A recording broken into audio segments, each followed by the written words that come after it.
पड़ेगा। चाहे पिता का संबंध गलत हो या पुत्र का संबंध गलत हो, दोनों को भोगना पड़ेगा। अधर्म आचरण से आया हुआ धन भी प्रभावित, पूरे परिवार को शोकित करेगा, पूरे परिवार को शोकित करेगा। और दिखता है तो एक गाड़ी बंगला सब बन गया। ये सब बाहरी है, बाहरी है।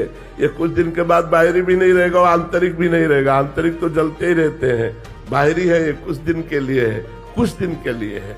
जब तक पुण्य है तब तक धर्मात्मा पुरुष को दुख दे लो और पाप कर लो, और जिस समय तुम्हारे पुण्य नष्ट होंगे, विध्वंस हो जाओगे, किसी कार्य में तुम सफल नहीं हो पाओगे। अभी तुम्हारे पुण्य है, इसलिए सफलता दिखाई दे रही। और जी पापाचरण वालों को तो समझ आया, बट ये जो धर्म आचरण कर रहे हैं फिर भी दुखी हैं, इनका क्या रहस्य? पूर्व जन्म के जो पाप है, अब उनके पाप का जो क्रम लागू हुआ है वो नष्ट हो जाएंगे।